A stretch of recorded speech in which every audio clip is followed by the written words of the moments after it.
wabarakatuh.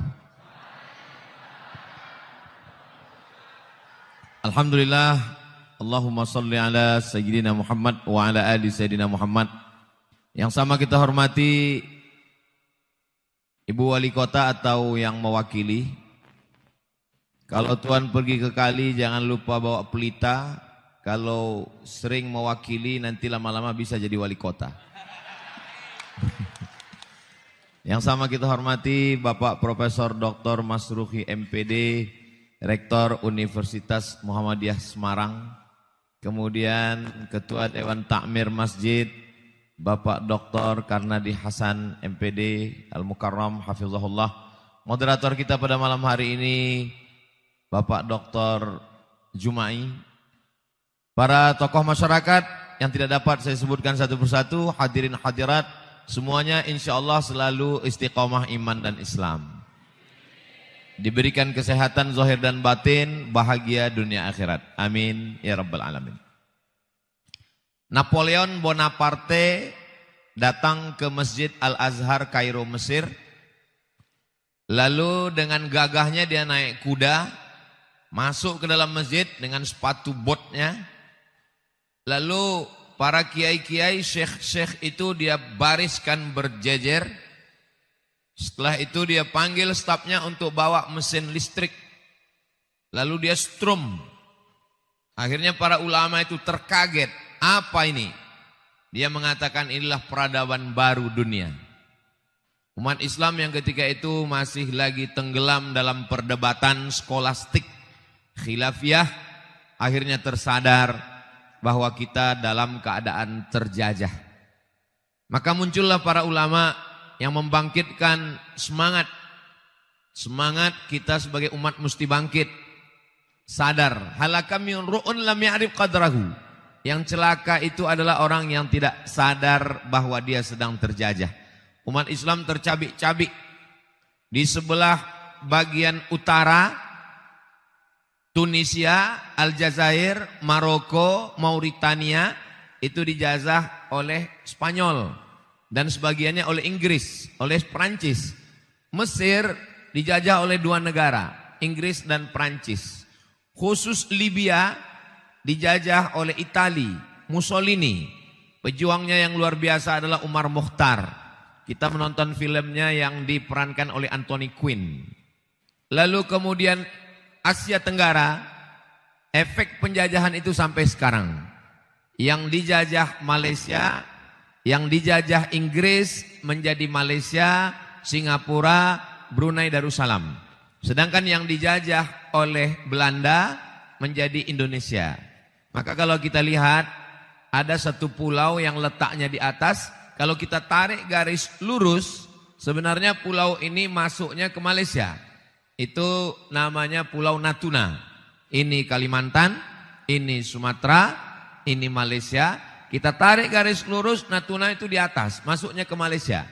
Tapi kalau kita pergi ke Natuna, Natuna adalah satu kabupaten di antara kabupaten yang ada di Kepulauan Riau. Kenapa? Karena batas negara itu ditetapkan berdasarkan wilayah jajahan. Jadi tercabik-cabiknya kita adalah efek dari penjajahan barat. Lalu umat Islam mulai sadar. Lahirlah para tokoh-tokoh, di antaranya Syekh Imam Muhammad Abduh yang pernah menjadi mufti Mesir, meninggal tahun 1905. Beliau pernah terusir dari Mesir, tinggal di Paris, Prancis bersama guru beliau. Itulah dia Jamaluddin Al-Afghani yang menuliskan majalah dikirim ke tempat kita berjudul Al-Urwatul Wuthqa, tali yang kuat berpegang, supaya umat ini sadar. Lalu pemikiran itu datang. Maka ketika Buya Haji Abdul Malik Karim Amrullah diberikan gelar honoris causa doktor dari Al-Azhar, presentasi beliau adalah pemikiran Syekh Imam Muhammad Abduh tentang umat kemajuan yang pemikirannya itu pengaruhnya terhadap masyarakat di Indonesia. Lalu kemudian kita yang masih terjajah ketika itu, maka lahirlah tokoh-tokoh dengan pergerakannya. tahun 1905 Sarekat Islam, tahun 1912 Muhammadiyah, tahun 1926 Nahdlatul Ulama, 1928 Persatuan Tarbiyah Islamiyah, 30 November 1930 di Medan, Sumatera Utara, lahir Al-Jam'iyatul Wasliyah. Jadi ini embrio, bibit perjuangan melawan penjajahan Belanda di Indonesia.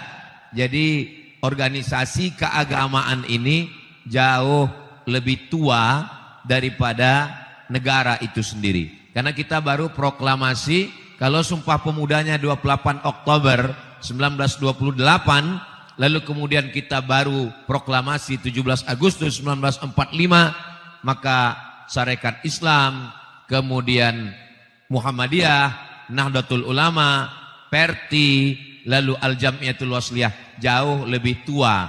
Itu kenapa negeri ini memberikan penghargaan kepada para ulama, karena kemerdekaan ini ditolong oleh para ulama. Di antaranya Kiai Haji Ahmad Dahlan, Hadratus Syekh Hasyim Asy'ari, Syekh Sulaiman Ar-Rasuli. Merekalah yang pulang dari kota suci Makkah Al-Mukarramah tidak hanya sekedar membawa fikih, akidah, akhlak, tapi juga membawa pergerakan perlawanan melawan penjajah. Sekarang kita tidak lagi berhadapan dengan Belanda. Belanda sudah pulang ke Amsterdam, yang tinggal terong Belanda. Kita tidak lagi berhadapan dengan Jepang. Jepang sudah pulang semua ke Tokyo. Begitu Hiroshima, Nagasaki diledakkan oleh Amerika. Dan kita tidak lagi berhadapan dengan Partai Komunis karena sudah dibubarkan secara institusi. Tapi secara pemikiran masih tetap ada.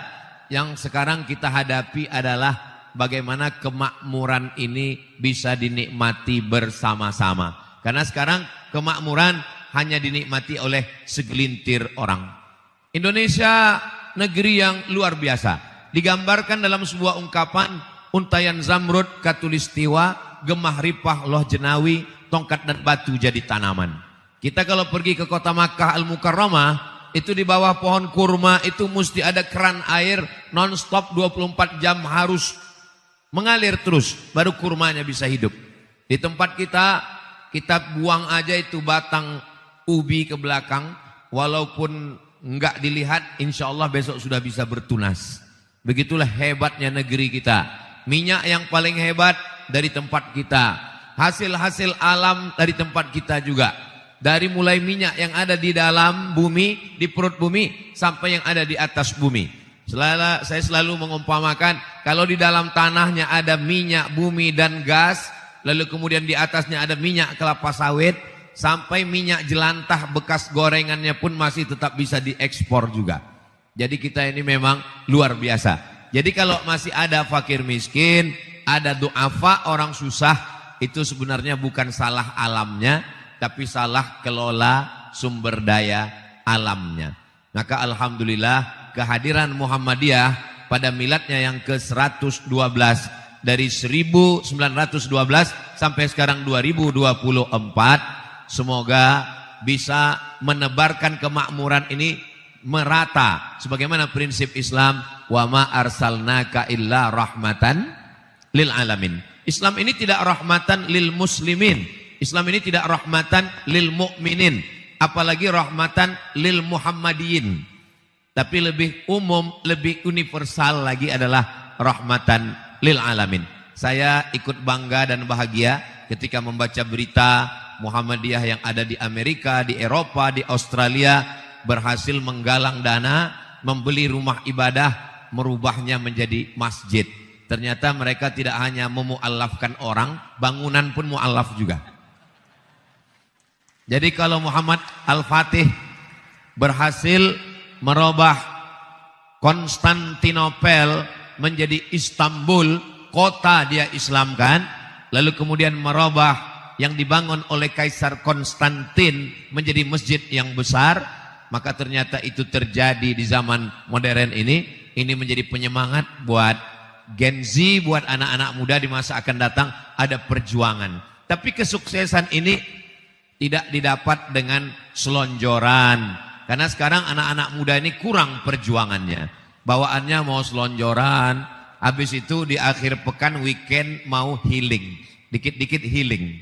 Jadi agak kurang perjuangannya, maka saya bercerita bagaimana kita sebenarnya dari awal penjajahan sampai akhirnya proklamasi kemerdekaan pun belum juga berakhir sampai sekarang. Kita masih lagi ada perjuangan-perjuangan ke depan. Lalu siapa yang akan melanjutkan tongkat estafet perjuangan ini?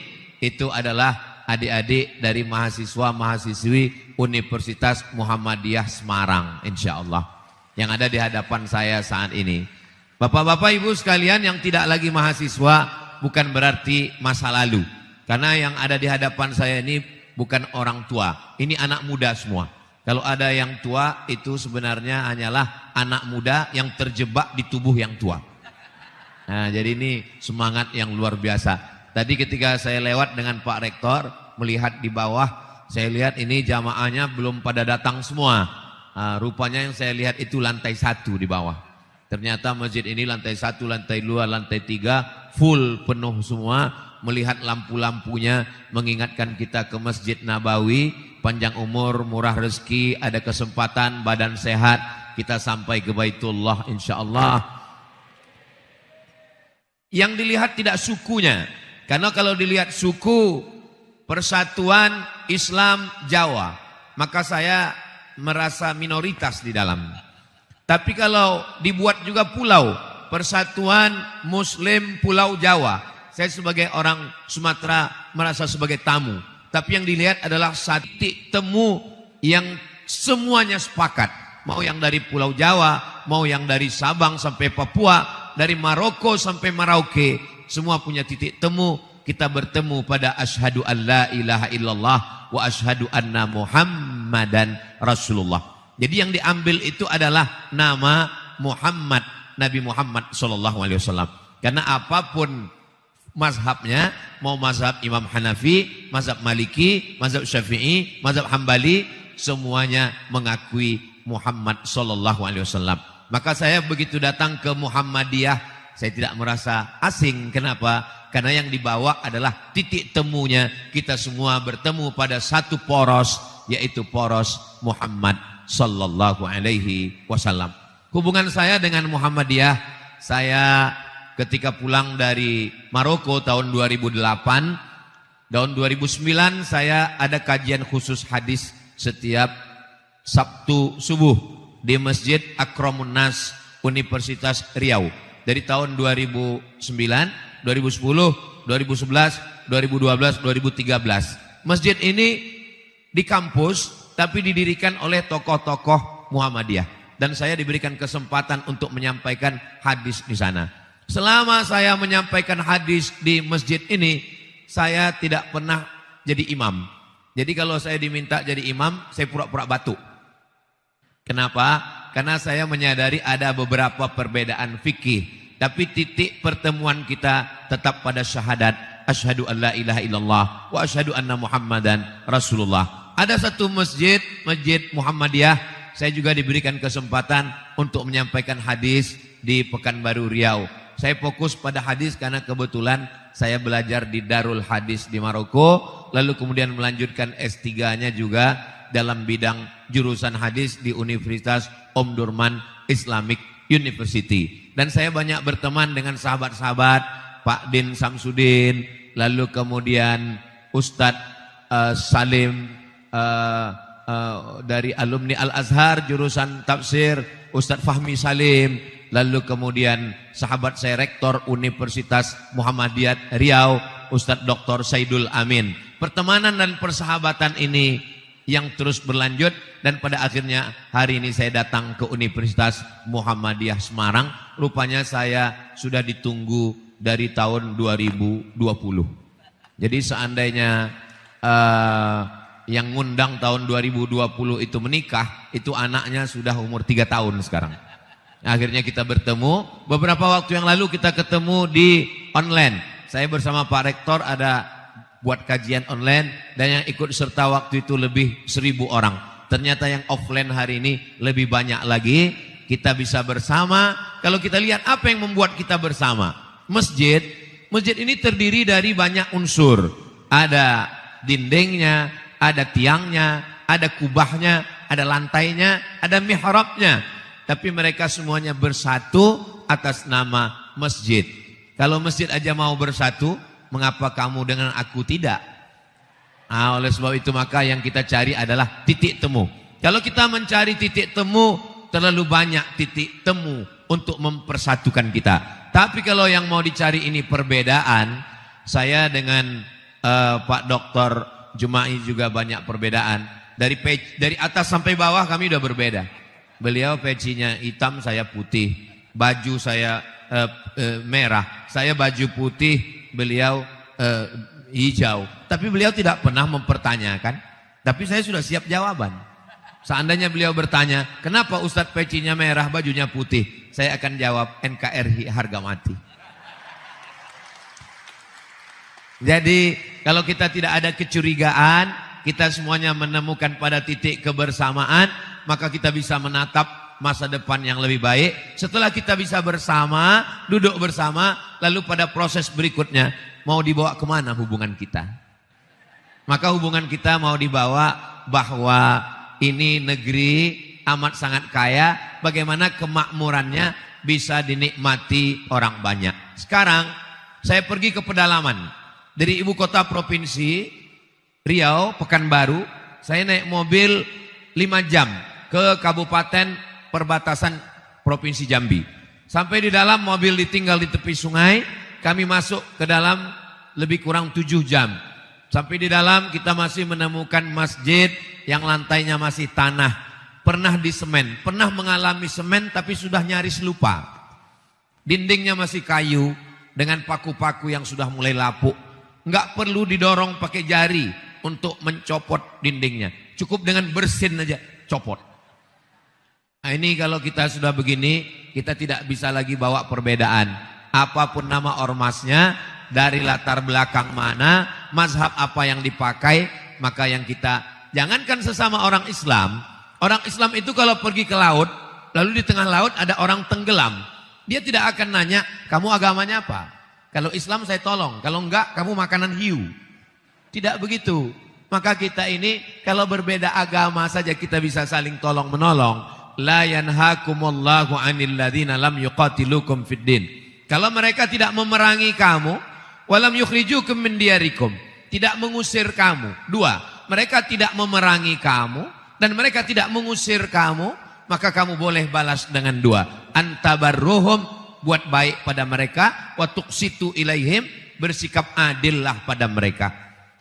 Hasan baik, khair baik, jayyid baik, thayyib baik. Tapi kenapa yang dipakai Allah untuk orang yang beda agama ini? Antabarru, barru, birrul walidain. Kata Syekh Yusuf Al-Qardawi, birrul walidain dipakai untuk orang tua. Maknanya, kalau tetanggamu yang tidak Islam itu baik, maka kamu balas kebaikannya seperti kamu berbuat baik kepada orang tua kamu. Kalau berbeda agama saja diajarkan demikian, apalagi hanya berbeda organisasi, berbeda warna, baju seragam, maka ketika kita memahami bahwa beban kita banyak sekali.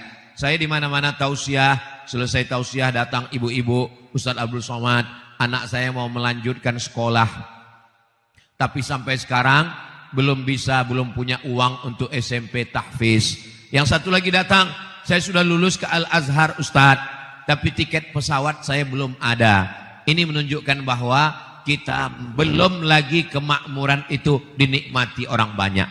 Saudi Arabia tanahnya tandus, tidak ada kebun sawit, tidak ada tanam-tanaman yang hijau. Dia cuman punya minyak, tapi dengan minyaknya itu mendapatkan keberkahan luar biasa. Kita gas punya, minyak punya, emas punya, batu bara punya. Batu bara yang di dalam tanah. Kalau yang di atas tanah ini bisa berjalan. Namanya Abdul Somad batu bara. Saudaraku yang dimuliakan Allah Subhanahu wa taala, maka perjuangan kita sesuai dengan kemampuan kita masing-masing. Kalau kita punya darah politik, maka silakanlah berjuang dengan kekuasaan. 1000 fatwa tentang lokalisasi, mohon maaf, menjijikkan. Diucapkan saja kotor, apalagi dilakukan. 1000 fatwa mengatakan haram, haram, haram. Tapi dengan satu tanda tangan kepala daerah itu amat sangat bermakna. Itulah kenapa politik bagian dari Islam. Fikih itu ada namanya fikih ibadah. Salat, zakat, puasa, haji, umrah. Tapi ada juga fikih muamalah. Gadai, jual beli, mudharabah bagi hasil, murabahah permodalan syariah. Tapi juga ada namanya fikih siasah. Ditulis oleh Imam Al-Mawardi. Satu kitab khusus, meninggal tahun 450 Hijrah. Judulnya Al-Ahkam As-Sultaniyah. Hukum hakam yang terkait dengan kekuasaan politik. Artinya apa? Umat Islam mengatur politik. Kalau kekuasaan bisa dipakai untuk membuat yang lemah menjadi kuat dan yang kuat menjadi lemah. Itu adalah ucapan Abu Bakar Siddiq ketika beliau dilantik menjadi khalifah. Apa kata Abu Bakar Siddiq? Al-qawiyyu fikum dha'ifun indi. Kalau ada di antara kamu orang yang kuat, orang kaya, pejabat, dia lemah. Kenapa? Karena saya berkuasa bisa mengambil hak orang fakir miskin dari dia. Wa dha'ifu fikum qawiyyun indi. Kalau ada di antara kamu orang yang lemah, fakir miskin, anak yatim, du'afa, dia kuat. Kenapa? Saya akan mengambilkan haknya, memberikannya kepada dia. Fakir miskin tidak ngemis, tidak minta. Karena ada segenggam kekuasaan yang dipakai untuk menolong agama Allah. Siapa orang yang berkuasa itu? Yang berkuasa itu adalah orang yang tunduk kepada Allah dan Rasulullah sallallahu alaihi wasallam. La tattakhidul kafirin awliya. Jangan kamu angkat orang yang ingkar kepada Allah, ingkar kepada Rasulullah sallallahu alaihi wasallam untuk mengurus urusanmu.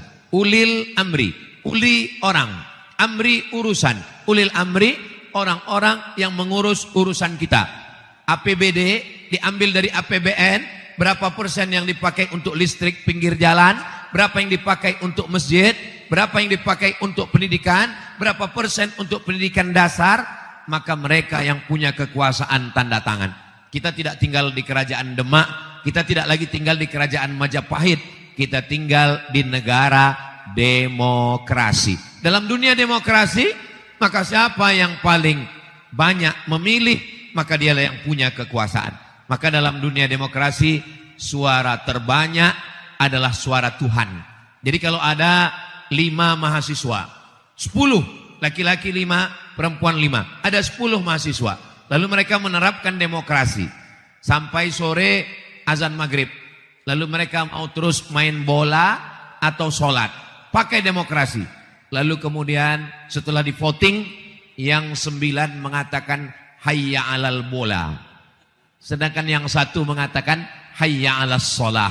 Maka saat itu suara Tuhan adalah suara yang terbanyak. Kalau begitu yang menang adalah bola, tinggalkan sholat. Lalu orang akan mengatakan ini demokrasi jahat. Yang jahat sebenarnya bukan demokrasi, tapi orang yang mengisi demokrasi. Oke, sekarang kita balik.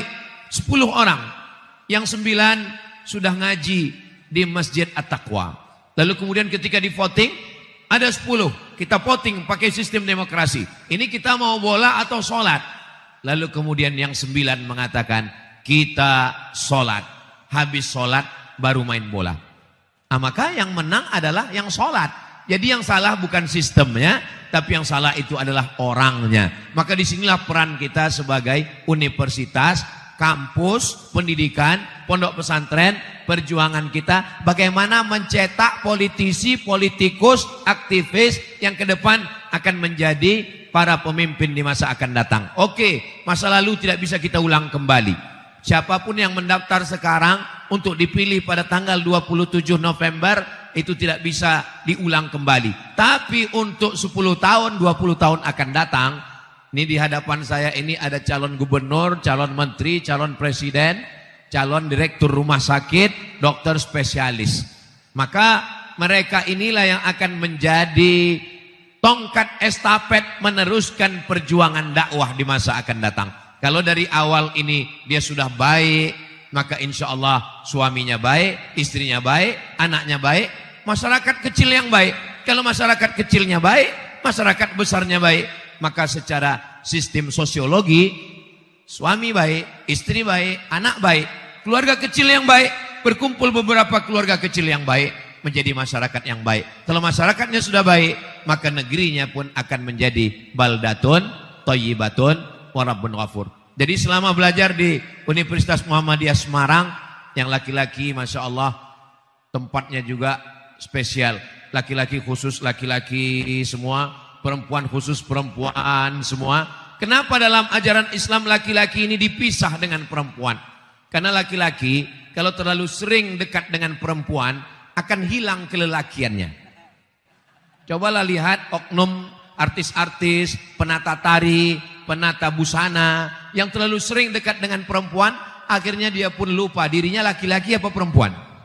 Yang awalnya tegas, kesini sebentar. Begitu sudah berapa lama? Sebentar ya.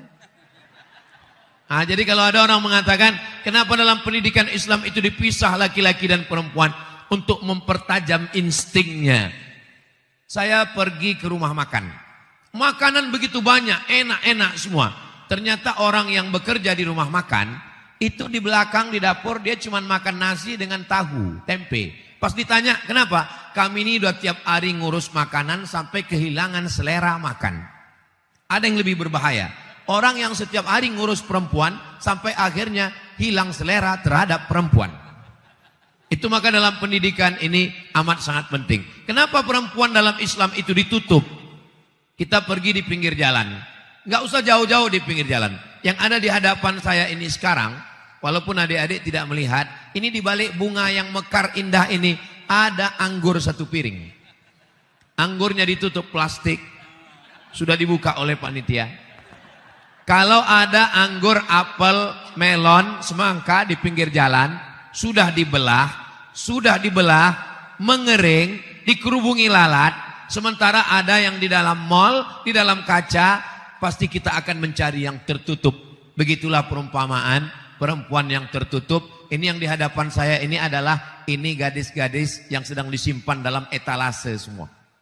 Sedangkan yang dipajang di pinggir jalan, maka harganya akan murah, akan jatuh. Ada seorang perempuan dari Yaman.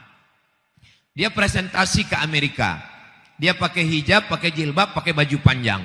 Lalu kemudian orang di Amerika ngejek dia. Kata orang di Amerika, lambang peradaban itu adalah ketika berani membuka diri. Termasuk membuka pakaian. Kalau kamu berani membuka rambut kamu, membuka sebagian tubuh kamu, kamu adalah orang yang maju. Maka perempuan Yaman ini tersenyum. Kalau standar kemajuan dari terbuka, maka yang paling maju adalah monyet. Karena dia terbuka semuanya. Nah, jadi kalau ada yang di luar sana tersinggung mendengar tausiah saya, kunci mendengar tausiah saya satu, jangan tersinggung. Karena beberapa orang tersinggung, meninggal. Saudaraku yang dimuliakan Allah Subhanahu wa Ta'ala. Di mana pendidikan ini berawal? Puncak dari pendidikan adalah universitas.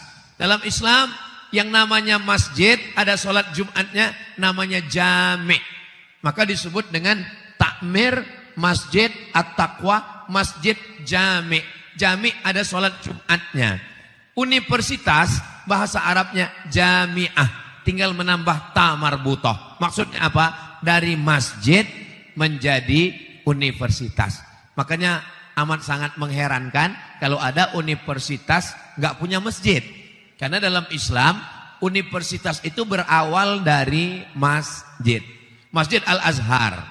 Masjid Al-Azhar ini didirikan oleh Jauhar As-Siqilli. Siqilli satu daerah di Andalusia namanya Sisilia. Kalau saya sebut Andalusia, ada juga mahasiswa yang nggak tahu. Andalusia itu di mana Pak Ustadz? Real Madrid, Barcelona. Oh ya tahu. Andalusia Spanyol.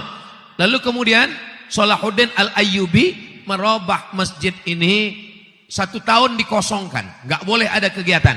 Untuk merubah supaya Syiah Fatimiyah keluar.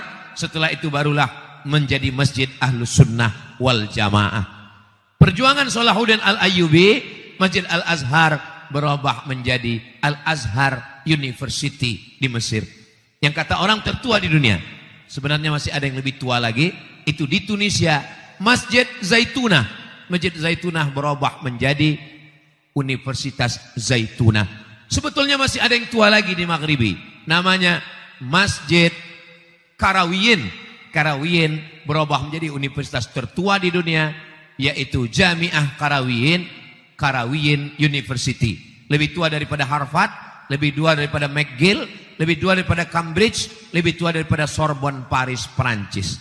Jadi bahwa masjid adalah cikal bakal pendidikan, karena kalau kita mau kemakmuran ini merata, itu berawal dari kepemimpinan. Seandainya doamu makbul, kata Imam Ahmad bin Hambal, dikutip oleh Syekh Yusuf Al-Qardawi, seandainya doamu makbul dan doa itu cuma satu, jangan minta suami yang soleh.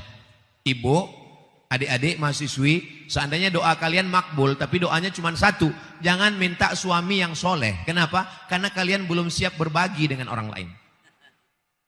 Adik-adik juga yang laki-laki, jangan minta istri yang solihah. Kenapa? Karena istri solihah hanya milik kalian sendiri. Tapi mintalah pemimpin yang adil. Kenapa? Karena kalau kita punya pemimpin yang adil, maka keadilannya milik semua.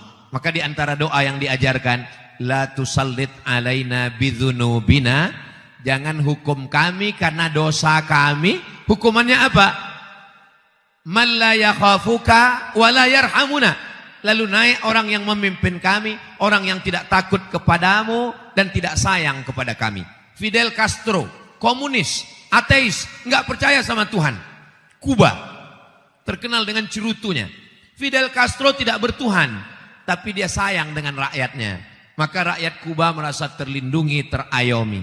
Tapi ada yang lebih parah lagi.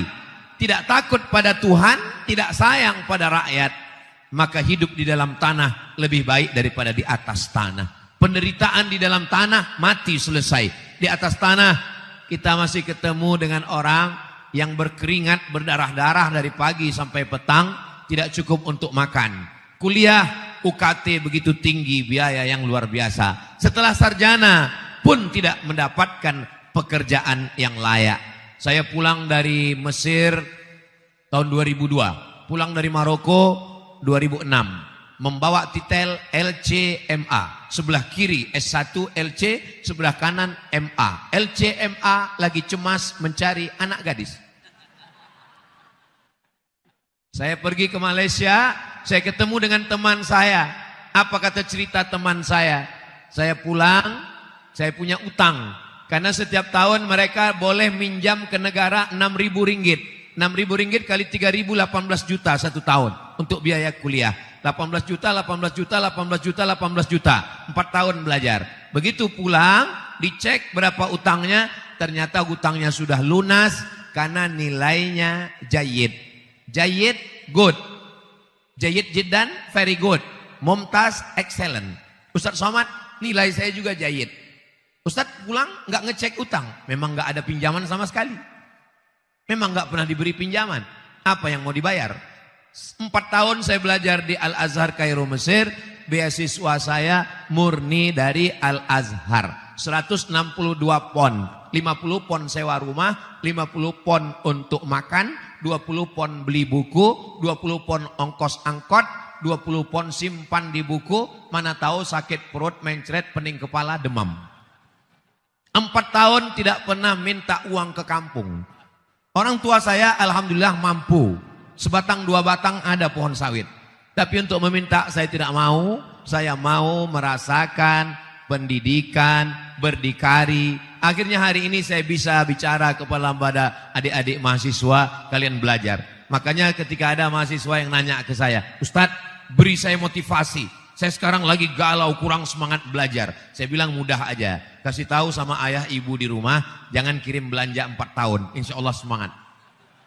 Gimana? Siap?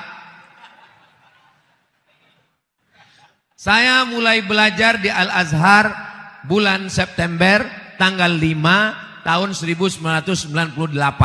Saya selesai bulan Juli tahun 2002. Jadi S1 saya selesaikan 3 tahun 10 bulan. Pakai buku bahasa Arab yang ngajar orang Arab di Arab.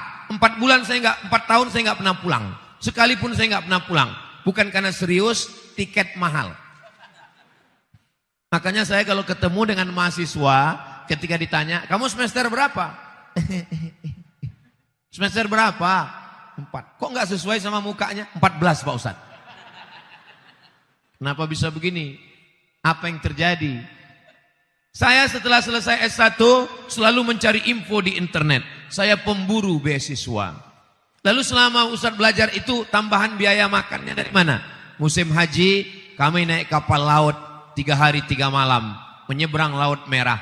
Dari terusan Suez sampailah kami ke Jeddah. Di Jeddah bekerja. Berbagai macam pekerjaan dilakukan. Untuk apa? Untuk mencari sesuap nasi dan segenggam berlian. Untuk belajar. Supaya tidak minta ke kampung, minta kepada orang tua. Apa pengalaman Ustadz selama bekerja melayani ibadah jamaah melaksanakan haji? Bapak haji dan ibu hajah yang dilepas dari kampung dengan zikir dan doa, dengan wibawanya, itu ketika sampai di tanah suci seperti kuda lepas kandang. Saya menyambut di airport. Selamat datang Bapak. Di zaman saya itu koper, semua koper itu tidak dibawa langsung oleh jamaah. Tapi ada aturan baru, kopernya langsung ke bis, dari bis nanti langsung diterima di hotel. Begitu mereka mendarat di bawah, yang pertama dia cari adalah mahasiswa yang ngurus. Siapa mahasiswa yang bertanggung jawab? Di pintu airport saya katakan, saya mahasiswa yang bertanggung jawab. Mana koper saya? Koper Bapak naik langsung ke bis, nanti diterima di kamar hotel. Langsung dia tarik kerah saya. Kalau hilang kamu tanggung jawab. Saya masih ingat. Mungkin dia udah lupa. Kalau dia nonton acara ini, dia akan tersenyum. Apa kerja kami? Melayani jamaah haji. Jamaah haji ini ngomongnya Masya Allah, Tabarakallah. Kalau sudah pulang dari tanah suci. Tapi selama di sana pengalaman kami, ketika kami sedang lagi kerja-kerja, datang. Sudah lama jadi TKI. TKI ini bukan hina. Mereka pahlawan devisa. Mereka bayar pajak. Tapi saya nggak ngomong gitu karena masih mahasiswa, masih takut. Sudah lama jadi TKI. Saya mahasiswa Pak. Di mana belajarnya? Di Maroko. Belajar apa? Belajar Islam. Kayak nggak ada aja orang Islam di Indonesia. Belajar apa di sana? Belajar Islam. Ngapain jauh-jauh ke Maroko? Saya S2 Pak. Kayak nggak ada S2 aja di Riau. Saya bilang ada Pak. Cuman biayanya 1 semester 7,5 juta. Sidang terbuka 10, tertutup 15. Buka tutup 25. Saya ini pemburu yang gratis. Di mana tadi kamu belajar? Di Maroko Pak. Maroko itu dekat dari Merauke.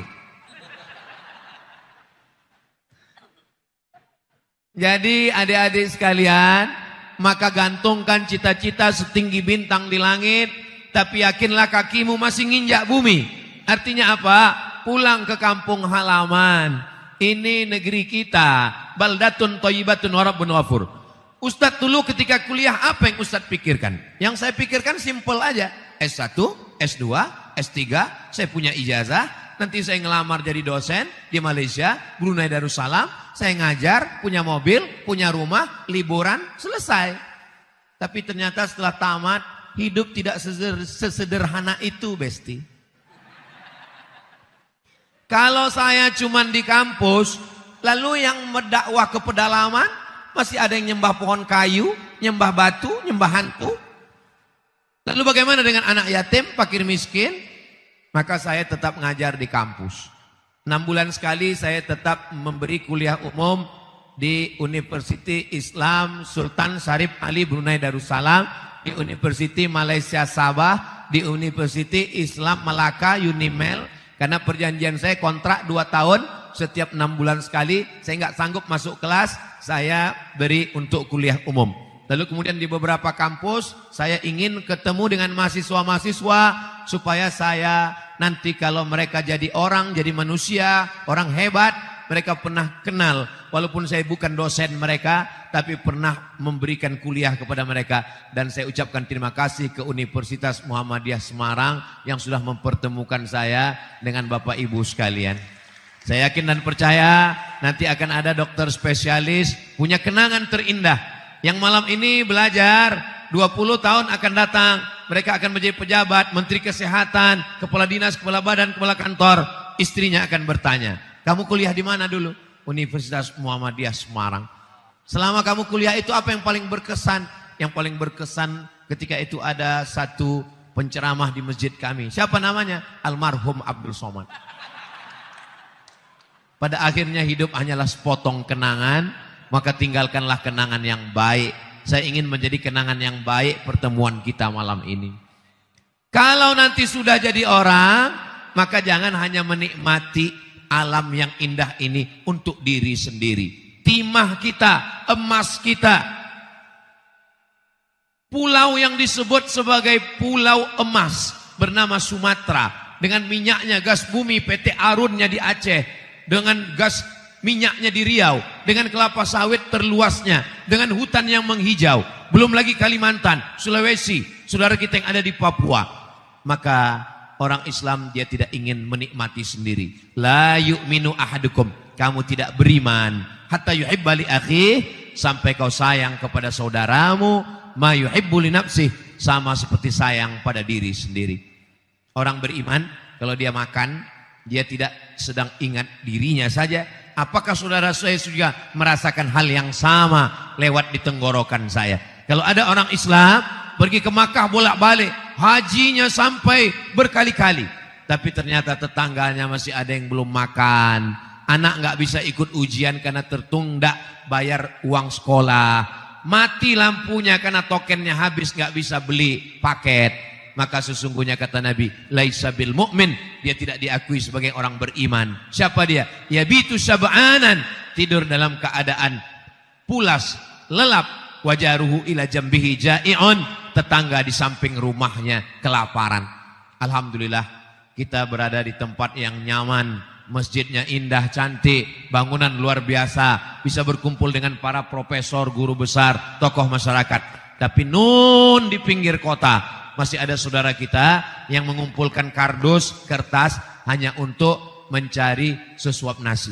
Saya dengan segala keterbatasan saya, hanya seorang guru ngaji, hanya bisa memberikan beasiswa 25 orang 1 tahun untuk SMP. Kelas 1 25, kelas 2 25, kelas 3 25. SMA kelas 1 25, kelas 2 25, kelas 3 25. Laki-laki 25, perempuan 25. Jadi 150 perempuan, 150 laki-laki. Tapi kalau adik-adik berhasil jadi dokter spesialis, orang kaya. Saya heran juga. Kalau anak-anak kecil ditanya, kamu mau jadi apa? Seringkali jawab jadi dokter.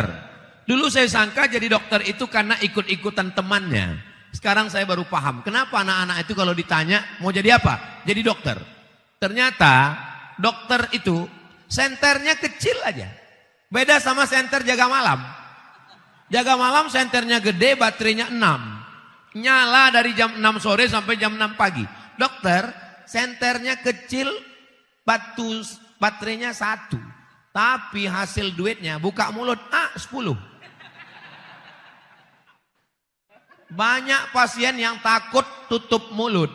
Kenapa? Karena dia khawatir buka bayar, tutup bayar lagi. Martil, mohon maaf tukang jangan tersinggung. Tukang bawa martil yang kerja harian paling tinggi kalau di Sumatera 100, 250 ribu. Itu paling tinggi sudah. Tapi dokter martilnya kecil aja. Pukul lutut 20 juta. Lutut kiri, lutut kanan. Pantesan anak-anak ketika ditanya mau jadi apa? Mau jadi dokter. Gak perlu ngomong banyak dan tulisan gak perlu bagus. Dan orang yang omongannya didengar, yang paling dengar omongannya, omongan ustadz orang gak percaya. Banyak orang gak percaya, alah ustadz ngomong aja, tapi dokter bohongnya aja percaya. Bapak sakit, ini kelihatannya kalau begini penyakitnya ini gak sampai hari Jumat selesai ini. Percaya dan takut sekali. Makanya yang paling bisa berdakwah itu bukan Abdul Somad. Tablik akbar menggelegar, orang gak percaya. Tapi kalau dokter hanya berdua di ruang ICU, waspadalah. Percaya semua. Maka adik-adik calon-calon dokter, kalian manfaatkan ini sehebat-hebatnya. Nanti kalian kalau ketemu pasien, sampaikan, semua hartamu wakafkan karena kamu akan mati. Orang percaya. Saudara yang dimuliakan, supaya apa? Supaya ini dinikmati orang banyak. Alhamdulillah, di usianya yang ke-112, lebih 1 abad, tanah wakaf terbesar di dunia adalah tanah wakaf Muhammadiyah. Ustadz tahu dari mana? Saya kan nonton videonya. Kalau adik-adik belum ada dapat, nanti saya share. Tentang tanah wakaf yang begitu luas. Kenapa? Karena dikelola dengan manajemen berjamaah. Sendiri, individu, nggak bisa buat apa-apa. Islam ini tidak bisa berjalan one man show. Nabi Muhammad SAW ada orang tua yang bijaksana, Abu Bakar Siddiq. Ada anak muda yang cerdas, Ali bin Abi Thalib.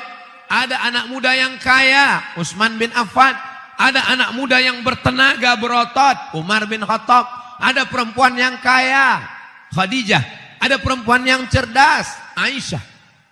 Jadi kita hari ini sedang mengukur diri kita. Coba kita renung. Oh, saya ini tua bijaksana, Abu Bakar. Saya ini anak muda cerdas, brilian, IQ tinggi, IP 4, Sayyidina Ali. Saya enggak terlalu cerdas tapi bertenaga, Umar. Saya ini kaya raya, Utsman. Kaya enggak, bijaksana enggak, cerdas juga enggak, dermawan juga enggak, Abu Lahab. Apa yang bisa kita bawa? Apa yang bisa kontribusi kita ke negeri ini? Kalau kita sudah dipakai Allah, innallaha idza ahabba abadan ista'malahu. Allah kalau sayang kepada seorang hamba, maka dia pakai hamba itu untuk menolong agamanya. Kamu sekolah di mana? Saya di Fakultas Usuluddin, penghuni surga. Kamu di fakultas apa? Saya Fakultas Syariah, Ahlul Jannah. Kamu fakultas apa? Saya Fakultas Sains Teknologi, neraka jahanam. Padahal ilmu kedokteran, ilmu sains, teknologi, pengobatan, ini semua datang dari Allah Subhanahu wa taala. Pakailah kemampuan itu.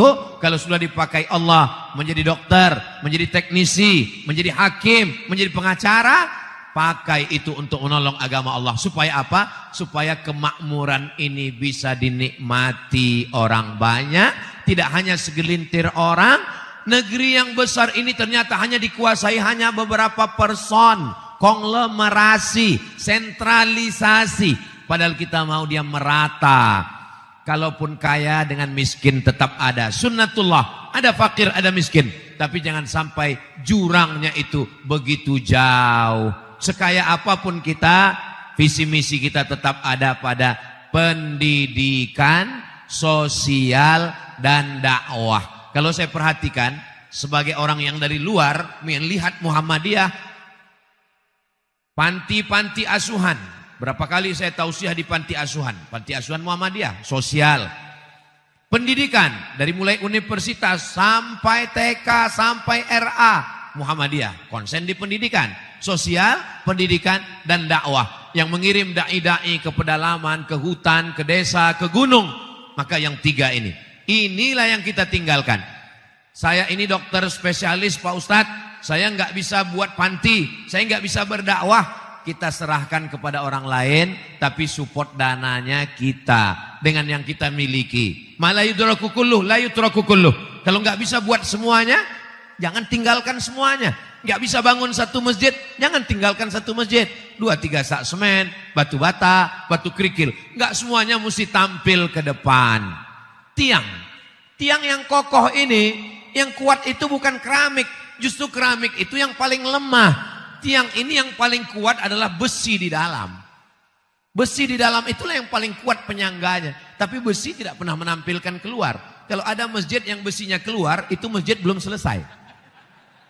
Kata besi biar saya di dalam. Kata semen biar saya di dalam. Kata kerikil biar saya di dalam. Hai keramik, kamu yang paling tipis, kamu yang paling murah, kamu yang paling tidak berdaya. Tapi untuk acara ini biarlah kamu yang tampil keluar. Keramik yang di luar. Begitu juga dengan masjid. Kalau saya berdiri di hotel sana, buka jendela, yang saya lihat adalah kubah masjid. Kubah yang terakhir dipasang di atas. Padahal pondasi yang sangat kuat adalah pondasi yang dicor. Tiang yang ditanam, dipukul ke dalam. Setelah itu baru dibuat pondasi dasar. Itu di dalam. Dia tidak pernah muncul ke depan. Ketika berhadapan dengan orang, yang kelihatan ini sejengkal. Sejengkal ke atas, sejengkal ke samping. Wajah yang paling lemah. Lalu apa yang paling kuat dalam diri kita? Jantung. Jantung dalam diri berdegup, berdetak. Makanya orang ketika meninggal ditanya, Bapak Anu yang kemarin datang pengajian mana? Meninggal. Kenapa? Serangan jantung. Jantung, tapi jantung tidak pernah tampil ke depan. Bayangkan kalau jantung transparan. Apa yang terjadi dengan kita? Artinya apa? Kamu kuat bukan karena tampil ke depan. Kamu kuat bukan karena kamu striker. Tapi ada back di belakang, ada pemain cadangan yang sudah siap, dan ada kiper yang selalu menjaga gawang. Jadi kalau kita solid begini, kita nggak saling menyalahkan. Para profesor, guru besar, para dokter, aktivis tidak mengatakan, apa itu Abdul Somad? Cuman ceramah, ngomong. Ya ceramah itu ngomong. Memang ada orang yang nggak boleh ngomong. Siapa itu? Tukang. Tukang nggak boleh ngomong. Karena saya perhatikan kalau tukang ngomong, kerjanya berhenti. Tapi ada orang yang memang wajib ngomong. Kalau dia nggak ngomong, dia makan haram. Siapa itu? Parlemen. Parle bahasa Perancis artinya ngomong. Parle ngomong. Parlemen tempat orang ngomong. Dia memang dibayar untuk ngomong. Ada uangnya. Batuknya jadi bayar. Ada uang tunjangannya. Ada mobil dinasnya. Ada uang listriknya. Rumah dinas, mobil dinas, istri dinas. Hanya untuk ngomong 5 tahun. Maka kalau ada di parlemen dia nggak ngomong, tidur, dia makan duit haram. Minta ampunnya kalau dia DPRD kabupaten kota, dia minta maafnya ke satu kabupaten. Kalau DPR RI satu Indonesia, dia akan mencari di padang mahsyar. Inilah orang-orang yang dikatakan Nabi, ya'ti yaumal qiyamah, nanti ada orang yang datang menghadap Allah pada hari kiamat. Apa? Pahala sholatnya banyak, puasanya banyak, hajinya banyak, zakatnya banyak, sodakohnya banyak. Tapi ternyata amalnya itu habis. Kenapa? Karena diambil oleh orang-orang yang dia aniaya, yang dia zolimi, anak yatim, fakir miskin, du'afa, janda-janda, yang tua-tua saja. Yang muda bisa buka usaha, Bapak Ibu di kampus bisa buka dosen-dosen training for trainer. Apa yang bisa